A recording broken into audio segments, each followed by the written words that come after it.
Screen सगळ्यांना visible आहे? एकदा कन्फर्मेशन द्या प्लीज.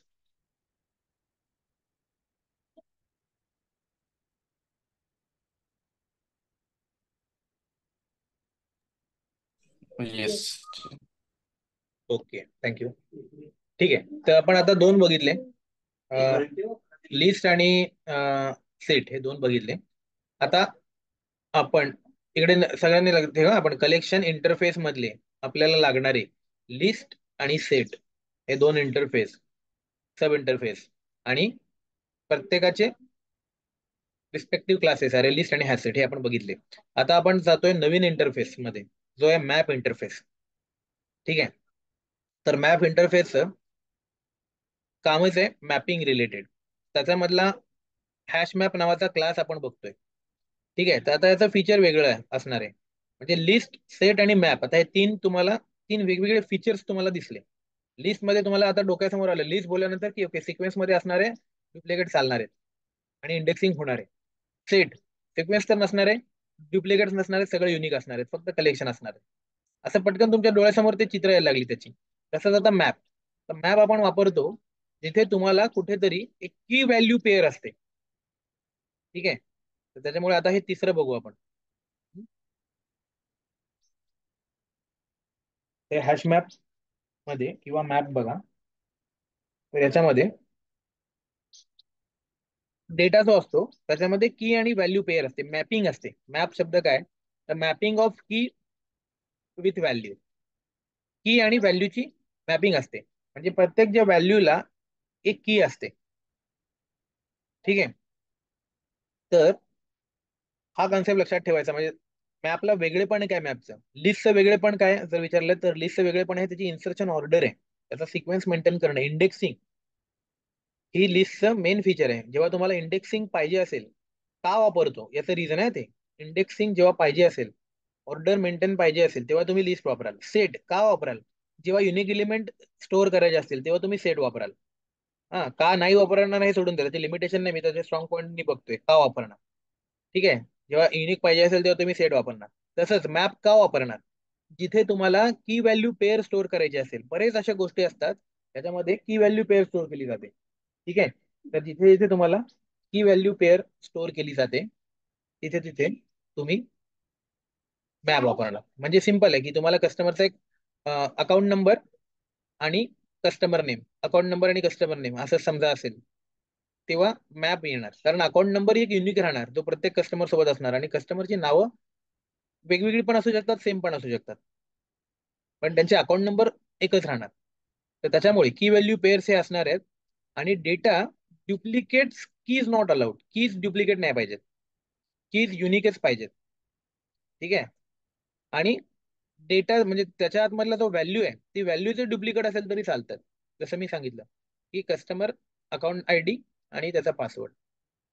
ठीक आहे, सॉरी, आणि त्याचं नाव.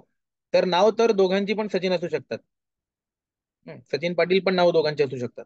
पण कस्टमर त्याचा जो अकाउंट नंबर आहे तो वेगळा, म्हणजे सेम असू शकत नाही. तर असे जेव्हा आपल्याला काही गोष्टी स्टोअर करायच्या असतात त्याच्यामधली दोघांमध्ये एकतर मॅपिंग असतं, वन टू वन मॅपिंग. म्हणजे या मॅप तेव्हाच वापरतात जेव्हा त्यांच्यामध्ये मॅपिंग पाहिजे, की हा जी की आहे ते या व्हॅल्यू सोबत मॅप आहे. म्हणजे या जो कस्टमर आयडी जो आहे, म्हणजे जो अकाउंट नंबर आहे, तो माझ्यासोबत मॅप आहे. म्हणजे तो फक्त माझाच अकाउंट आयडी आहे. ठीक आहे, आणि म्हणजे त्या अकाउंट आयडीला मी युनिकली मॅप आहे, म्हणजे वन टू वन मॅपिंग आहे माझी. की मी त्या बँक अकाउंटसाठी, म्हणजे त्या बँकचा जर क्लास पकडला, तर माझा अकाउंट आयडी फक्त तोच असणार, आणि त्या अकाउंट आयडीला फक्त मी एकटाच असणार. याला म्हणतात एक वन टू वन मॅपिंग. ठीक आहे, तर अशी जेव्हा मॅपिंग असते तेव्हा तुम्ही मॅप वापरू शकता. पहिली कंडिशन म्हणजे कधी वापरायचा, की व्हॅल्यू पेअरची मॅपिंग. आणि दुसरी म्हणजे डेटा स्टोअर करताना की युनिकच पाहिजेत, की मध्ये डुप्लिकेट्स अलाउड नाही होणार, व्हॅल्यू मध्ये डुप्लिकेट्स अलाउड होतील. ठीक आहे, तर त्याच्यामुळे इथं की मल्टिपल नल्स नॉट अलाउड आहेत की मध्ये पण. आणि इथे बघा, इन्सर्शन ऑर्डर मेंटेन केली जात नाही. म्हणजे याच्यात पण तसं बघायला गेलं तर हे सेट सारखं आहे, तुम्हाला तर दिसतंय अर्ध हे सेट सारखं आहे. तर तुम्ही जर नीट विचार केलात तर अर्ध हे सेट सारखं आहे आणि अर्ध हे कशासारखं आहे, आपलं लिस्ट सारखं आहे. का बघा, सेट सारखं काय आहे, कारण मुळात याचा जो स्टोअर करण्याचा पॅटर्न आहे, मुळात हा सेटच आहे एक स्टोअर करण्याचा पॅटर्न बघितला तर.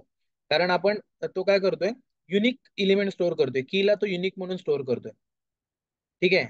आणि इन्सर्शन ऑर्डर तो मेंटेन करत नाही, तो रॅन्डमली कसा पण स्टोअर करतोय. कळलं, म्हणजे हा सेट बनला.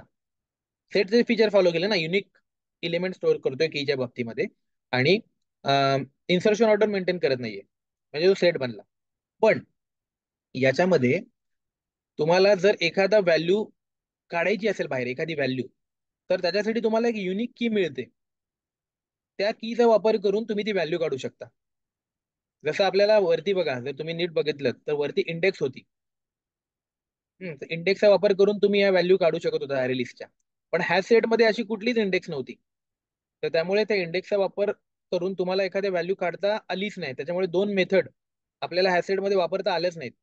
ह्या सेट जर तुम्ही इकडे बघितलात तर इथे आपल्याला मध्ये व्हॅल्यू एखाद्या गोष्टीला टाकता नाही आली, कारण इंडेक्स नव्हती. आणि एखादी व्हॅल्यू पाहिजे असेल तर त्यासाठी कुठली व्हॅल्यू पाहिजे हे पण आपल्याला सांगता नाही आलं.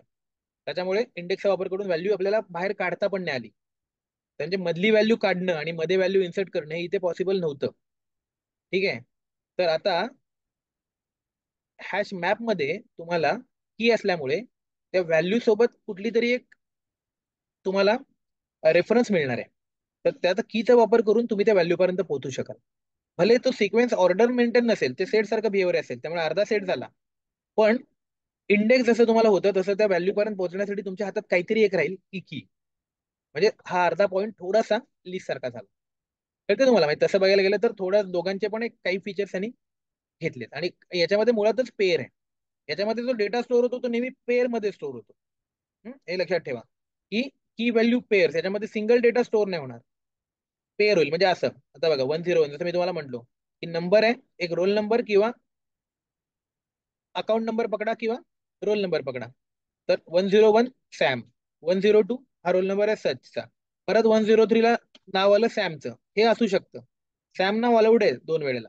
पण 101 ही की मध्ये तुम्ही युनिकच पाहिजे, कारण रोल नंबर एकच राहणार आहे. एक जर क्लासरूम असेल त्याच्यामध्ये रोल नंबर तुम्ही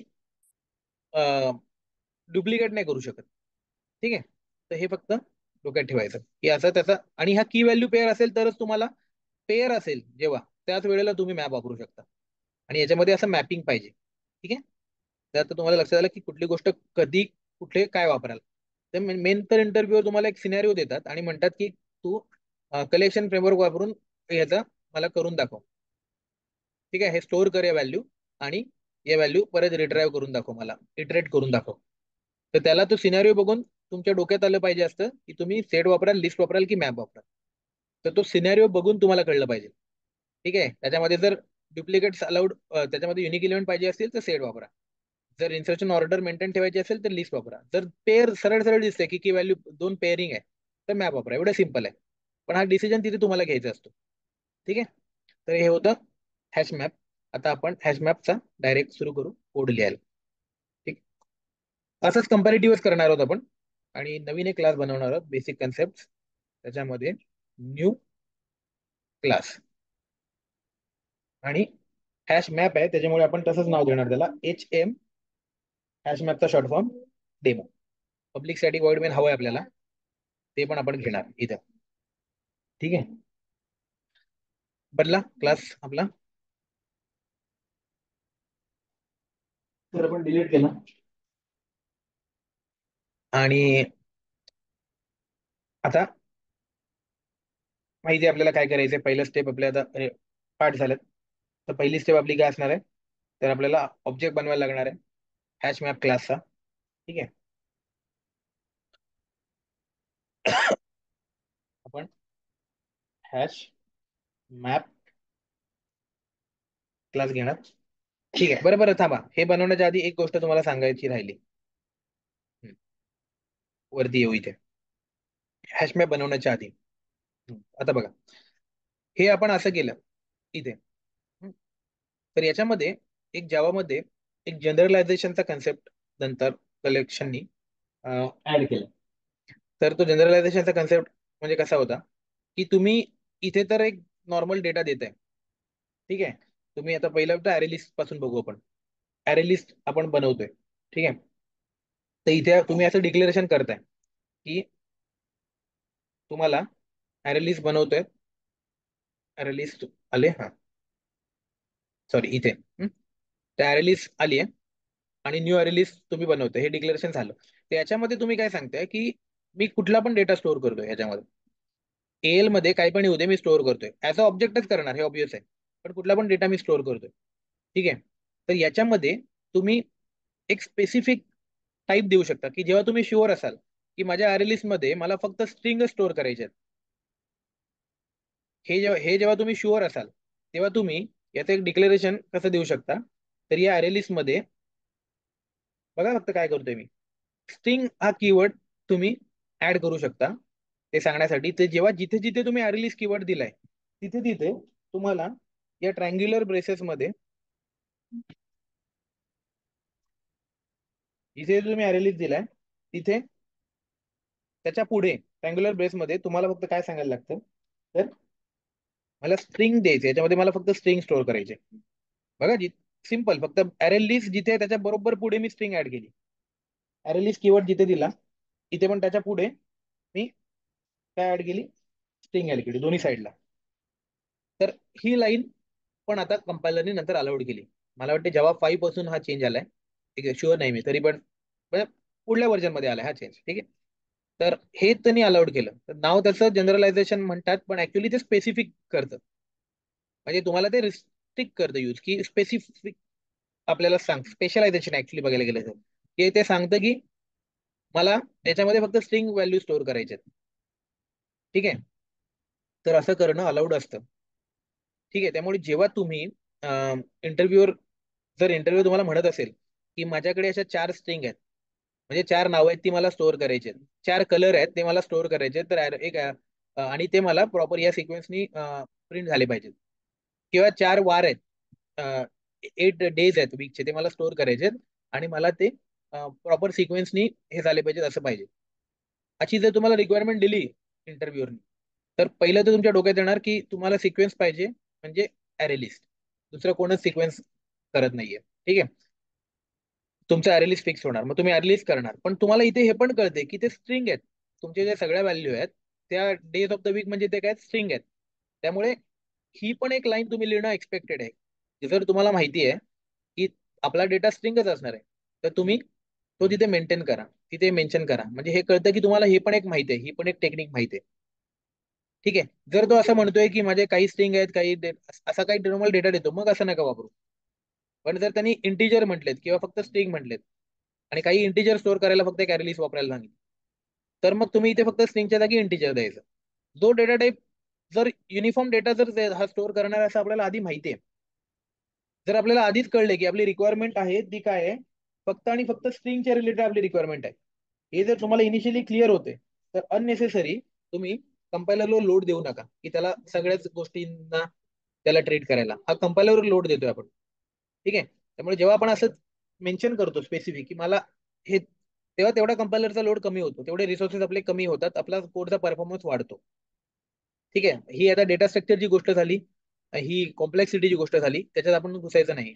पण आपण काय एवढं लक्षात ठेवायचं, जर आपल्याला माहिती आहे की जरी हिट्रोजेनस डेटा स्टोअर करण्यासाठी अरेलिस वापरतोय आपण, तरी जर आपल्याला होमोजिनियस डेटा स्टोअर करायचा आहे हे माहिती आहे, त्यावेळेला होमोजिनियस डेटा स्टोअर करणं त्यांनी असं अलाउड केलंय.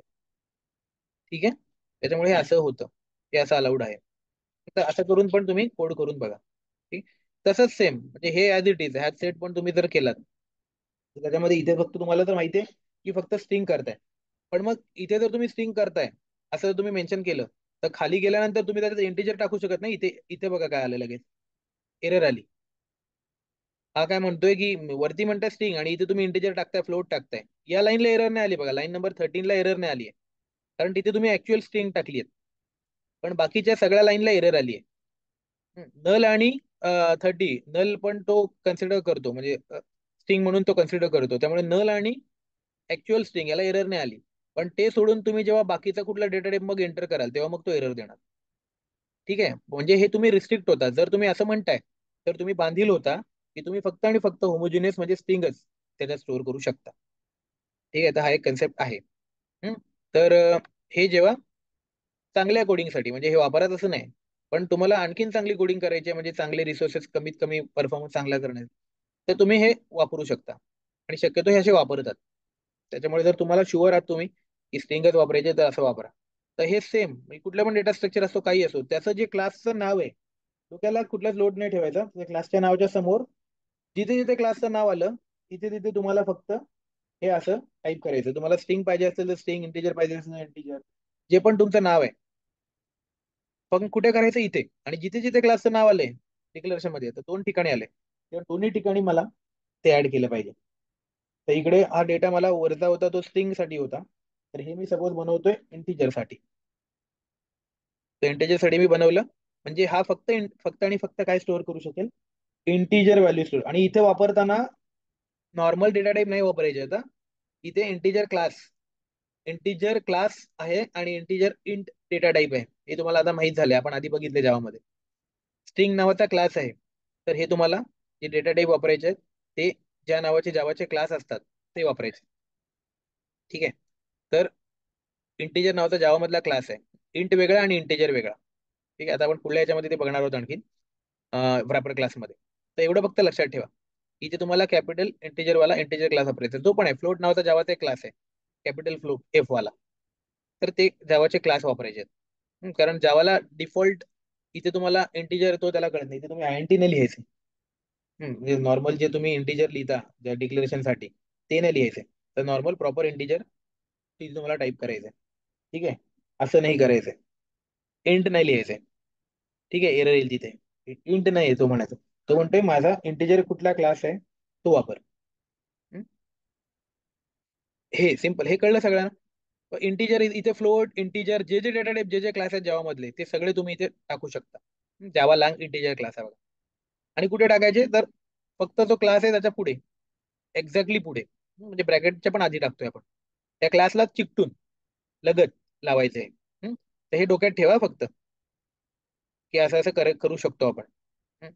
तर आता बघा हे तुम्ही केल्यानंतर त्यांनी फक्त इंटिजरला एरर नाही दिली, बाकी इंटिजर सोडून जेवढं आहे, इंटिजर आणि नल सोडून बाकीचं जेवढं आहे त्याला सगळ्याला त्यांनी एरर दिली. इकडे बघा जिथे जिथे इंटिजर आणि नल आहे तेवढं फक्त त्यांनी प्रॉपर ठेवले आणि बाकीच्या सगळ्यांनी एरर आली बघ. ठीक आहे. तर हा पण एक कन्सेप्ट आहे. हम्म. आता हे होतंय आधीच्यासाठी. असे कोड पण तुम्ही करून बघा, हे करून पण अडत नाही. हे माहित नसलं तर अडत नाही, आपला कोड होतो. तर ती चांगली कोडिंग नसते. जर कधी आता या गोष्टीसाठी आणि वेगवेगळ्या व्हॅल्यूसाठी ही चांगली कोडिंग आहे. पण जर फक्त इंटिजर स्टोअर करायचे आहेत आणि तुम्ही असं न देता नॉर्मल रिलीज बनवताय, तर म्हणजे तुम्ही उगाच कंपायलरवर लोड टाकताय, एवढाच अर्थ होतो. पण कोड होतो, रन होतो, सगळं प्रॉपर होतं. म्हणजे पहिली मेथड जर तुम्ही वापरली तरी तुम्ही कुठे अडणार नाही, तुमचं सगळं काम होईल पहिल्या मेथडनी पण. ठीक आहे. आता याचा यूज कुठे लागतो खास करून, तर याचा यूज लागतो आपला इथे. हे आपले जे हॅशमॅप आहे तिथे याचा यूज लागतो. कारण हॅशमॅप मध्ये ज्या की व्हॅल्यू पेअर असतात त्या जनरली असतात, त्या म्हणजे की जी असते हॅशमॅप मधली ती असते स्ट्रिंगची, सॉरी उलट बोललो, की असते ती असते इंटिजर, आणि व्हॅल्यू असते ती असते स्ट्रिंग. ठीक आहे. तर की तर इंटिजर असते, आता व्हॅल्यू म्हणजे ती इंटिजर कुठल्या तरी कस्टमरशी किंवा कुठल्या तरी नावाशी कुठल्या तरी अशा स्ट्रिंगच्या याच्याशी रिलेटेड असते. सो मोस्ट ऑफ द हॅशमॅप असेच असतात. त्यामुळे हॅशमॅप आपण जेव्हा वापरतो तेव्हा कधी पण तुम्ही जेव्हा हॅशमॅपचा कुठला पण कोड बघाल तेव्हा तुम्हाला ऍक्च्युली ही जनरलायझेशन कन्सेप्ट तिथे वापरलेला दिसेल. कारण मॅपिंग ही नेहमी इंटिजर स्ट्रिंग मध्ये मोस्ट ऑफ द टाइम आपण करतो. म्हणजे जे रिअल लाईफ सिनारिओ येतात आपल्या मॅपिंगचे ते 90% असे असतात, इंटिजर आणि स्ट्रिंग. जसं आपण आता आपलं पण कुठले पण उदाहरण तुम्ही घ्या, तर हे पण उदाहरण आपण बघितलं की एक नंबर असतो आणि त्या नंबर सोबत एखादा युजर असतो, त्याला मॅप केलेलं असतं, एखादं नाव असतं. ठीक आहे. म्हणजे हे थोडक्यात कसं असतं, इंटिजर स्ट्रिंग की नेहमी इंटिजर मध्ये असतात. ऑब्विस आहे, आता की तर तुम्ही स्ट्रिंग मध्ये नाही देऊ शकत कारण कीचा एक सिक्वेन्स असतो नंबरचा. ठीक आहे. आणि की त्यामुळे नेहमी इंटिजर असतात आणि हे स्ट्रिंग असतात. त्याच्यामुळे इथे जेव्हा तुम्ही हे वापराल तेव्हा तुम्ही हॅश मॅप वापरताना नेहमी असंच वापरायचंय. कसं, जसं आपण सांगितलं तर पहिलं तर आपण नॉर्मल करू, हॅश मॅपचा नॉर्मल ऑब्जेक्ट करू. H M is equal to new hash map. ठीक आहे, केलं आपण. Control shift O, hash map class त्यांनी इम्पोर्ट केला. ठीक आहे, Java dot util dot hash map, error गेली. हे पण ओके आहे, पण आपल्याला माहिती आहे की नेहमी आपल्या की इंटिजर असणार आहेत आणि डेटा आपला स्ट्रिंग असणार आहे. त्याच्यामुळे इथे आपल्याला ते द्यायला लागणार. आणि इथे आता दोन डेटा आहेत, एकच डेटा नाही ना आता, दोन डेटा आहेत. त्यामुळे इथे देताना आपल्याला कसं देणार ते आपण, तर इंटिजर कॉमा आपण देणार स्ट्रिंग. ठीक आहे, कारण म्हणजे पहिली जी व्हॅल्यू आहे ती कीची असते, ती इंटिजर असणार. आणि दुसरी जी व्हॅल्यू असते ती व्हॅल्यू आहे. म्हणजे पहिली जी पोझिशन आहे ती कीची आहे, आणि दुसरी पोझिशन असणार ती व्हॅल्यूची असणार, ती स्ट्रिंग असणार. ठीक आहे, मग ऍज इट इज हे तुम्हाला या हॅशमॅप क्लासच्या पुढं इथं यायचंय. ठीक आहे, परत एकदा इंटिजर कॉमा स्ट्रिंग. कळलं? तर हे असं होणार statement.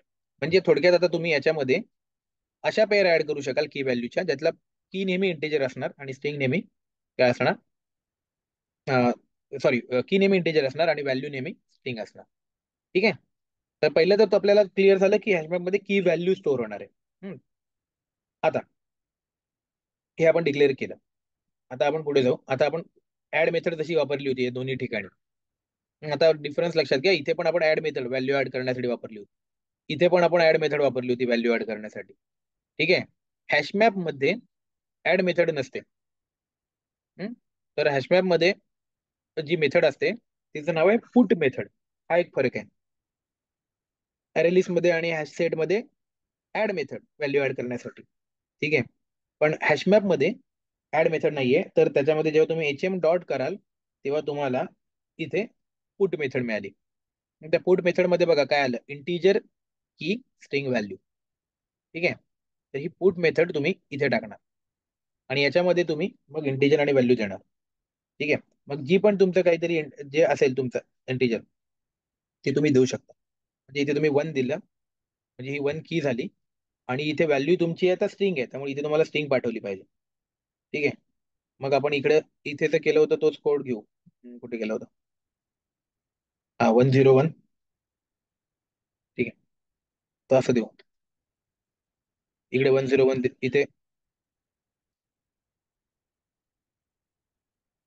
Search 101 for example, semicolon. इथपर्यंत कळलं की कसा डेटा ऍड करायचा.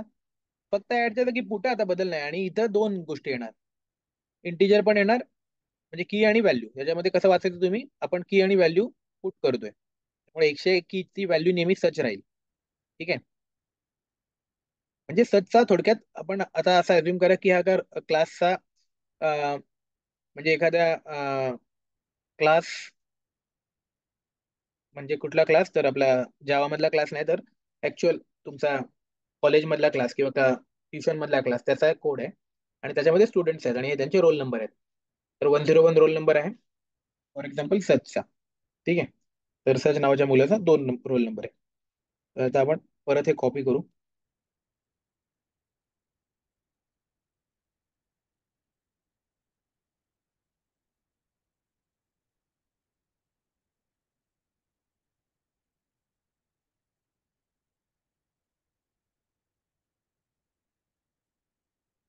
ठीक आहे, तर आणि इथे आपण रोल नंबर बदलू, 102,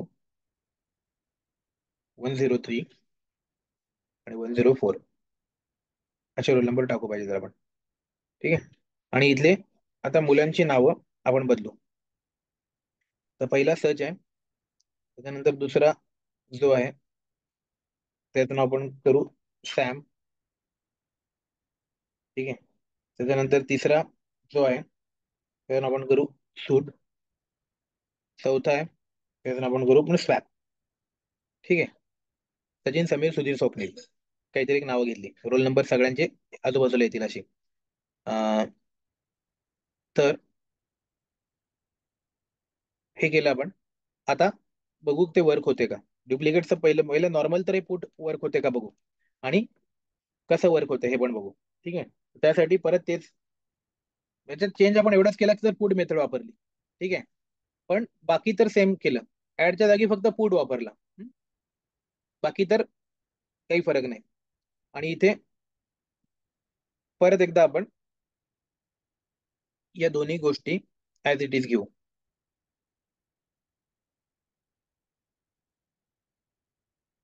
ऍज इट इज तेच जे आपण आधी अरेलिस्ट मध्ये आणि याच्यामध्ये वापरलंय तेच मी इथे घेतोय. फक्त आता इथे काय बदलणार, मी याच्या जागी मी एच एम टाकणार. ऑब्जेक्टचं नाव आपलं बदललंय आपण. अरेलिस्टचा एल घेतला होता, इथे आपण एच एम घेतला. तर पहिल्या याच्यात आपण साईज प्रिंट केली आणि दुसऱ्या याच्यामध्ये आपण हॅश मॅप प्रिंट केलाय. ठीक आहे, तर आपण आता सेव्ह करू आणि एक्झिक्यूट करू.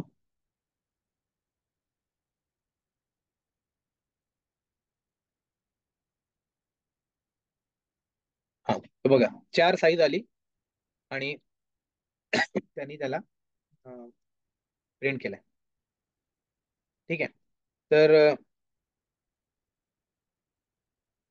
हा प्रिंट झाला.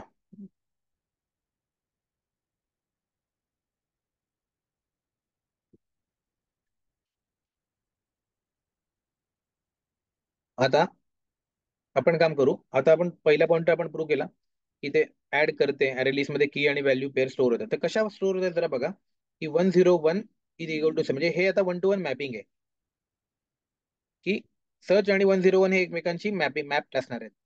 याचा रोल नंबर हाच राहणार आणि याचा युजर हाच राहणार. ठीक आहे, तर अशा की आणि व्हॅल्यूच्या फॉर्म मध्ये तुम्हाला त्या दिसतील. आता आपण काय करू, डुप्लिकेट एलिमेंट ऍड करू. तर आपण दुसरं काय बघितलं होतं की डुप्लिकेट्स अलाउड नाहीयेत. तर मग डुप्लिकेट अलाउ करायचे बोलल्यानंतर मी फक्त याच्यामध्येच ठीक आहे आणखीन ऍड करतो. आता मी काय करतो बघा,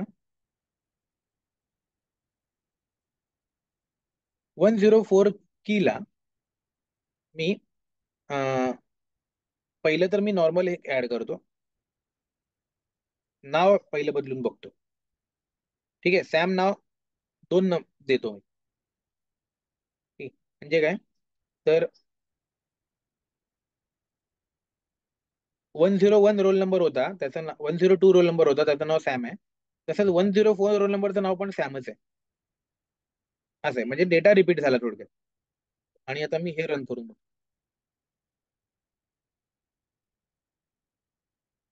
ठीक आहे, तर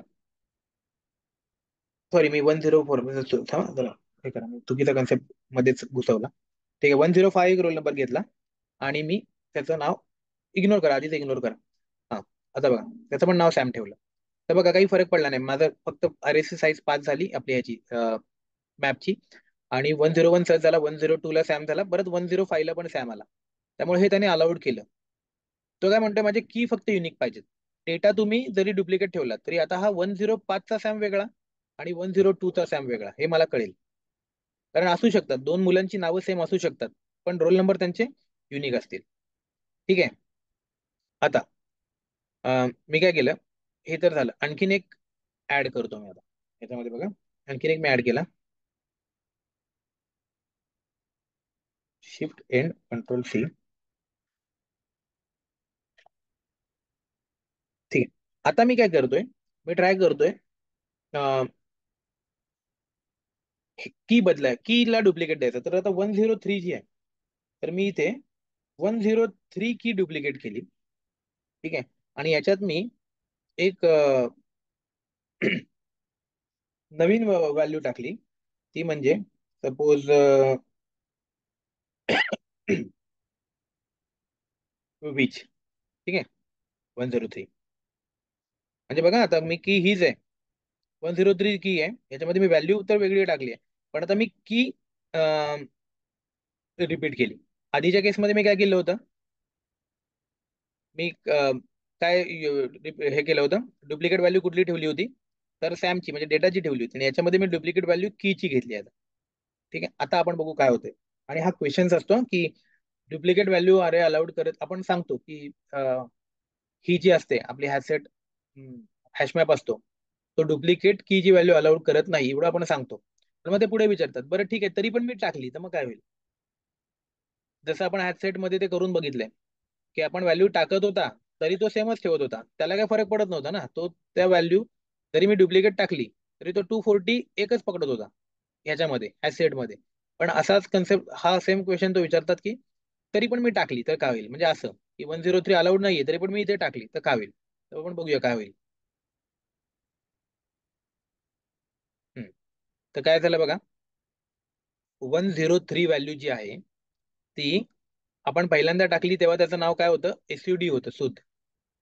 आता मी दुसऱ्यांदा 103 टाकली त्याचं नाव व्हीआय जे होतं. तर त्यांनी काय केलं, 103 व्हॅल्यूचं जे आधीचा जो रेफरन्स होता तो पुसून टाकला. ठीक आहे, सुदला त्यांनी पुसलं आणि या 103 ला त्यांनी वीजला ऍड केलं. कळतंय. म्हणजे इथे जे मी जर दाखवलं तर इथे की आधीचा एक टू समजा की आहे आणि त्याची व्हॅल्यू आधी हाय असेल आणि नंतर तुम्ही त्याला बाय व्हॅल्यू पुट करताय टूलाच सेम. तर तो काय करणार त्याचा अर्थ तो असा घेणार की ज्या अर्थी ह्या सेम कीला बाय व्हॅल्यू पुट करतोय म्हणजे त्या कीची व्हॅल्यू आता बदलली आहे, तर ती आता हाय न राहून बाय झाली आहे. म्हणजे थोडक्यात कोणीतरी एडिट केलंय त्याचं नाव. त्यामुळे तो हायला खोडणार आणि त्याच कीला बाय व्हॅल्यू असाइन करणार. तसंच त्यांनी इथे केलं. काय केलं, आधीची व्हॅल्यू होती सेम कीची 103 ची सूत. तर नंतर मी जेव्हा असं म्हणतोय आता पुट 103 बीज म्हणजे त्याला काय वाटतंय मी एडिट करतोय, म्हणजे 103 ची आधीची व्हॅल्यू सूत होते त्यांनी त्याचं नाव बदललंय आणि त्याचं नाव आता सूत नसून त्याचं नाव आता वीज झालंय. म्हणून तो त्याच 103 ला वीजनी रिप्लेस करतो, म्हणजे त्याला आता तो रेफरन्स वीज देतो. त्याचा आधीचा रेफरन्स हाय पुसून टाकतो आणि नवीन रेफरन्स त्याला तो देतो, बाय देतो. तसं म्हणजे आधीचा रेफरन्स सूत पुसून टाकला आणि नवीन वीज रेफरन्स त्याला दिला. कळलं. तर हे होतं, म्हणजे हे तुम्हाला तिथं सांगायचंय की मी जर मल्टिपल व्हॅल्यू केलं तर काय होतं, तर तू सर नाही घेणारच नाही असं नाही बोलू शकत की व्हॅल्यू मध्ये. ते सेट मध्ये बोलू शकत होतो, मॅप मध्ये नाही असं बोलू शकत की तो तेच ठेवेल. तो तेच म्हणजे आपल्याला काय वाटतं की हे तो घेणारच नाही आणि आधीच ठेवेल. 103 ही व्हॅल्यू डुप्लिकेट चालत नाही म्हणजे काय, तर आता 103 लाईन घेणारच नाही तो. तो घेणारच नाही असं करत नाही, तो घेतो. तो एडिट करतो आधीच्या व्हॅल्यूला दुसऱ्या व्हॅल्यू पण की तीच ठेवतो. कळतंय सगळ्यांना कन्सेप्ट हा. हा होता डुप्लिकेट व्हॅल्यू चालत नाही म्हणजे कशा चालत नाही. ठीक आहे. तर त्याचं हे समजून घ्या इंटरनल, आणि हे जेव्हा तुम्ही करून बघाल तेव्हा तुम्हाला समजेल. हा नाहीतर नुसते थिअरी नोट्स वाचून जाऊन जेव्हा असं काहीतरी मग क्वेश्चन विचारतात की मग मी टाकलं तर काय होईल, मग तेव्हा तुमच्याकडे उत्तर नसतं काय होईल ते, कारण ते तिथे तुम्ही करून बघितलेलं नसतं. हं? तर हे होतं की कसं होतं डुप्लिकेट व्हॅल्यू कशा अलाउड असतात त्याच्यामध्ये. हे सगळ्यांना कळले का, डाऊट असेल तर विचारा मध्ये. मी आपल्याला एका फ्लो मध्ये सगळं करायचंय म्हणून मी चाललोय, कारण मला कलेक्शन फ्रेमवर्क तिन्ही पण हे 2 दिवसामध्ये फ्लो मध्ये करायचे हे आपण काल बघितलं. त्यामुळे मी फ्लो मध्ये पटापट पुढे चाललोय. पण तुम्हाला कुठला पण डाऊट असेल तर थांबवा आणि विचारा. ते आपण बघितलं. नॉर्मल आपण केलं आता डुप्लिकेट व्हॅल्यू. आता आपण नंतर ह्याच्यात काय करायचो ते सगळं इथेच करायला बघू. याच्यानंतर आपण रिमूव्ह द्यायचो. ठीक आहे. इकडे जर बघाल आपण कंपॅरेटिव्ह चाललोय जे तिथे करायचो तेच आपण तिन्ही याच्यामध्ये करतोय. आता एल डॉट रिमूव्ह करायचो, मग इकडे पण आपल्याला रिमूव्ह करायचं. ठीक आहे. तर सेम तुम्हाला रिमूव्ह करायचं, तर आता रिमूव्ह करताना तुम्ही काय देत होतात कंपॅरेटिव्ह. इथे तुम्ही काय देत होतात, इंडेक्स देत होतात अरे लिस्ट मध्ये. हॅश सेट मध्ये तुम्ही रिमूव्ह करताना काय देत होतात, इथे इंडेक्सच नव्हती त्यामुळे तुम्ही डायरेक्ट रिमूव्ह करताना व्हॅल्यू देत होतात. ठीक आहे. तसंच आता हॅश मॅप मध्ये जर तुम्हाला रिमूव्ह करायचं असेल तर तुम्हाला काय द्यावी लागेल, आता कॉमन सेन्स जसं मी म्हटलं होतो इथे जशी इंडेक्स तशी इथे आपण वापरतो की. त्यामुळे इथे तुम्हाला रिमूव्ह करताना ती की द्यावी लागेल. व्हॅल्यू तर देऊ शकत नाही कारण व्हॅल्यू डुप्लिकेट असू शकते, काय रिमूव्ह करायचं कळणार नाही. ठीक आहे. व्हॅल्यू पण देऊ शकलो असतो पण इथे आता सॅम बघितलं तर तुम्ही दोन व्हॅल्यू आहेत, मग कुठल्या सॅमला डिलीट करा. त्यामुळे जी गोष्ट डुप्लिकेट आहे ती तुम्ही देऊ शकत नाही. त्यामुळे तुम्हाला रिमूव्ह मेथडमध्ये काय द्यावी लागेल, व्हॅल्यू द्यावी लागेल. असं कॉमन सेन्सने प्रत्येक गोष्टीचा विचार करा की हे का नाही करता येणार, हे का करता येईल, हे का सांगितलं असेल, हे असंच का. कॉमन सेन्सने गेलात ना तर त्याचं सगळ्याचं रिझनिंग ते तुम्हाला ओव्हरऑल लक्षात येईल. नुसतं पाठ करत बसलात तर काही लक्षात नाही येणार. मग तुम्हाला जेव्हा वापरायची वेळ येईल ते तुम्हाला डोकं नाही चालणार की काय वापरलं पाहिजे. तर असं कॉमन सेन्सने हळूहळू कंपॅरेटिव्ह करत पुढे जायचं, मग सगळ्या गोष्टी समजतात. त्यात आपण करू एच एम आणि रिमूव्ह मेथड आहे. हे बघा इथे आले ऑब्जेक्ट की, म्हणजे त्यांनी सरळ सरळ सांगितले की द्यायचे. तर आता मला रिमूव्ह करायचं आहे. मी रिमूव्ह करतो आता याच्यामधून. मला सपोज आता रिमूव्ह करायचा, आता एक डुप्लिकेट झालाय माझा सॅम. तर तो मला एक रिमूव्ह करायचा आहे. तर मग मी 105 ची व्हॅल्यू देतो मी, की मला 105 रिमूव्ह कर असं मला म्हणायचं आहे. ठीक आहे, मग मी 105 ची व्हॅल्यू दिली आणि सेमीकोलन दिला. ठीक आहे, कंट्रोल एस केलं. ठीक आहे, परत आपल्याला एकदा प्रिंट करून बघितली पाहिजे. Shift 10, control C, control S, आणि मी एकदा परत एकदा त्याला रन केलं. ठीक आहे, तर आता बघितलं तुम्ही. तर त्यांनी काय केलं, 105 जी व्हॅल्यू होती ती रिमूव्ह केली. तर इथे तुम्ही की असल्यामुळे कुठली पण की देऊन त्याची करस्पॉन्डिंग व्हॅल्यू रिमूव्ह करायला लावू शकता. ठीक आहे, याच्यामध्ये कुठले पण डाऊट आहे, असं केलं तर काय होईल, तसं केलं तर ते सगळं करून बघायचं आता पटापट. आता तुम्हाला सिम्पल हे करायला कळलंय जावा, सगळे डाऊट्स इथे क्लिअर होतात. जे तुम्हाला करून कळतात की हे केल्यानंतर काय होईल, ते केल्यानंतर ते करून बघायचं, ते केल्यानंतर काय होईल. आणि ते का केलं हे जर नाही कळलं तर मग विचारायचं की हे असं केलं, पण हे असं केल्यानंतर असं झालं, मग हे असं का झालं, मग ते विचार. पण आता मी याच्या जागी हे टाकलं तर काय होईल, ते जे तुम्ही करून बघू शकता ते पटापट पटापट करून बघा. त्या सगळ्या परमिटेशन आणि कॉम्बिनेशन आपण आता इथे घेऊ शकत नाही. ठीक आहे, तर तुम्ही ते प्ले करा, त्याच्यासोबत खेळत राहा आणि करून बघत राहा गोष्टी. हे एक्सपेक्टेड आहे. तर हे होतं रिमूव्ह. ठीक आहे, आता पुढली मेथड काय आपली, अं, याच्यामध्ये आपण जी वापरली होती ती म्हणजे गेट वापरली होती. तर इथे बघा, कंपॅरेटिव्ह अरे लिस्ट मध्ये आपण वापरली होती गेट. इथे बघा गेट वापरली होती आणि काय दिली होती, इंडेक्स दिली होती. हॅश डेमो मध्ये आपण काय बघितलं होतं की गेट मेथड आपल्याला वापरता येत नाही असं बघितलं होतं. ठीक आहे, तर आणि हॅश डेमो मध्ये जर आपल्याला गेट वापरायची असेल, ठीक आहे, तर काय करायचं. आता जरा वेळ कमी होईल, मी पटापट जातो. अं, तर HM डॉट तुम्हाला गेट मेथड इथे दिलंय, पण इथे तुम्हाला काय द्यायला लागते, जशी तुम्ही तिथे इंडेक्स दिली होती तशी इथे तुम्हाला द्यायला लागते की. तर तसंच मग तुम्हाला एखाद्याची जी व्हॅल्यू पाहिजे असेल तर तुम्ही अं, त्याचं हे द्या, की द्या, मग ती तुम्हाला व्हॅल्यू मिळेल. तर मी इथे की देतो 102. ठीक आहे, आणि आता याला प्रिंट करायला लागेल ना, अरे सॉरी. तर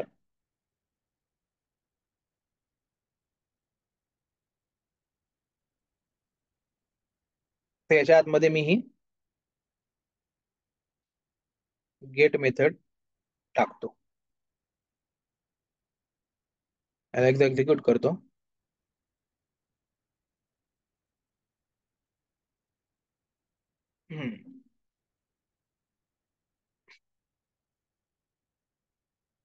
गेटला मी कुठे वर एक्झिक्यूट केलं.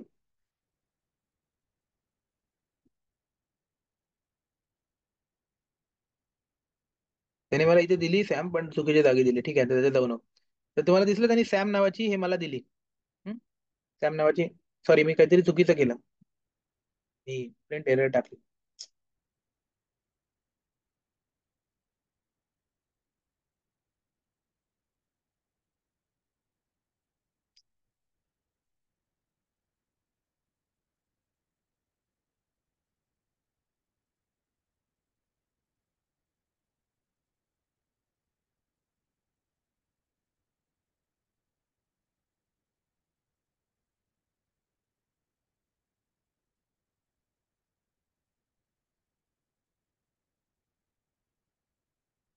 ठीक आहे, त्यांनी जर बघाल तुम्ही, तरी मेथड तुम्हाला त्यांनी त्या कीची जी व्हॅल्यू होती ती प्रिंट करून दिली. ठीक आहे, आता पटकन बघू आपण एक जे आपल्या क्लास गोष्ट राहिली आहे की त्याचं ट्रॅव्हर्स कसा करायचा. तर ट्रॅव्हर्सिंग थोडंसं याचं वेगळं आहे रिलीज हॅशमॅपचं. ठीक आहे, कारण हॅशमॅपला तुम्हाला माहिती आहे की दोन व्हॅल्यू आहेत. त्यामुळे आता तुम्हाला हे 2 डायमेन्शनल अरे जर तुम्हाला आठवत असेल तर काइंड ऑफ तसं होणार, रो आणि कॉलम सारखं. तर पहिला आपण 2 डायमेन्शनल अरे जर जेव्हा याला देत होतो तेव्हा काय करायचो, पहिला आपण या रो पर्यंत पोहोचायचो आणि मग त्याचं कॉलमचं नाव द्यायचो.